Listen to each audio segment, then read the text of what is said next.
بسم اللہ الرحمن الرحیم۔ ناظرین کرام، سامعین کرام، حضرت صلی اللہ علیہ وسلم کی عادت مبارکہ تھی کہ صبح کی نماز پڑھ کر جائے نماز پر ہی سورج نکلنے تک بیٹھے رہتے۔ کبھی تو حاضرین اپنے حالات اور جاہلیت کے زمانے کی باتیں سناتے، اور کبھی آپ صلی اللہ علیہ وسلم خود لوگوں سے پوچھا کرتے اگر تم میں سے کسی نے کوئی خواب دیکھا ہے تو بیان کرے۔ اس پر اگر کسی نے کوئی خواب دیکھا ہوتا تو آپ صلی اللہ علیہ وسلم کو سناتا اور آپ صلی اللہ علیہ وسلم اس کی تعبیر فرماتے۔ اسی طرح ایک دن آپ صلی اللہ علیہ وسلم نے اسی طرح پوچھا، صحابہ نے عرض کیا کہ آج ہم نے کوئی خواب نہیں دیکھا۔ چنانچہ آپ نے فرمایا آج میں نے ایک عجیب خواب دیکھا ہے، وہ یہ کہ میرے پاس دو آدمی آئے اور مجھے ایک جگہ لے گئے۔ وہاں میں نے دیکھا ایک شخص بیٹھا ہے اور دوسرا کھڑا ہے۔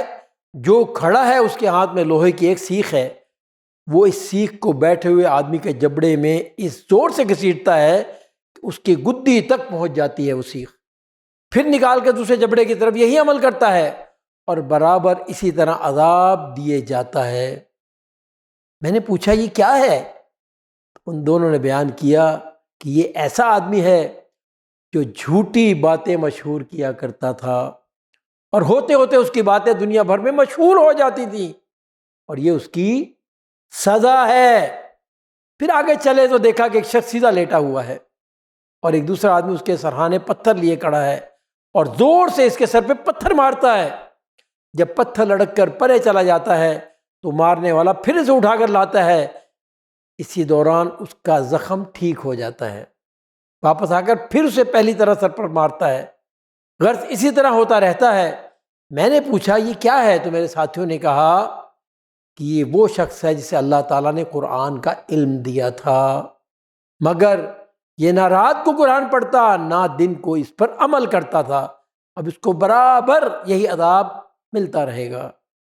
پھر ہم آگے چلے تو ایک غار دیکھا جس کا منہ تنگ تھا، مگر اس کے اندر بہت جگہ تھی اور اس میں آگ جل رہی تھی، اور اس آگ میں ننگے مرد اور ننگی عورتیں جل رہی تھیں۔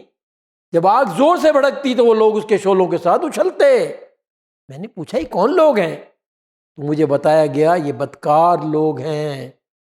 پھر ہم آگے چلے تو دیکھا کہ خون کی نہر ہے جس کے بیچ میں ایک شخص کھڑا ہے اور ایک آدمی اس کو کنارے پر کھڑا ہے۔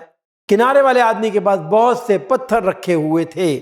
جب اندر والا آدمی باہر نکلنا چاہتا تو باہر والا پتھر کھینچ کر اس کے اوپر مارتا، جس سے وہ پھر بیچ میں جا پڑتا۔ میں نے پوچھا یہ کیا ہے؟ جواب ملا یہ سود کھانے والا شخص ہے۔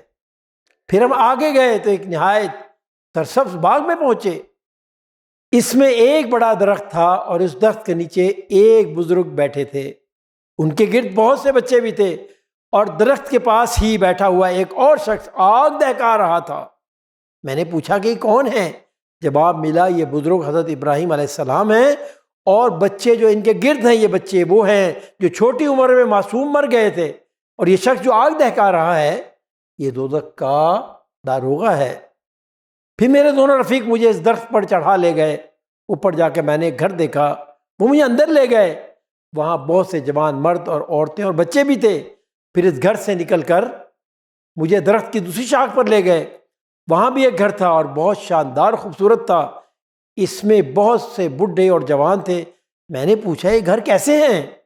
میرے ساتھیوں نے کہا پہلا گھر تو عام جنتیوں کا ہے اور دوسرا شہیدوں کا۔ پھر میں نے پوچھا کہ تم دونوں کون ہو؟ انہوں نے کہا اے اللہ کے رسول ہم جبریل اور میکائیل ہیں۔ اور انہوں نے مجھے کہا کہ ذرا اپنا سر تو اٹھا کر دیکھیے، تو میں نے دیکھا کہ بادل کی طرح اوپر کوئی چیز ہے۔ میں نے کہا یہ کیا ہے؟ انہوں نے کہا یہ آپ کا گھر ہے۔ میں نے کہا ذرا مجھے اس میں لے چلو۔ انہوں نے کہا ابھی آپ کی زندگی کچھ باقی ہے، اگر باقی نہ ہوتی تو آپ اسے دیکھ لیتے۔ سبحان اللہ و بحمدہ، سبحان اللہ العظیم، وصلی اللہ علی نبینا محمد۔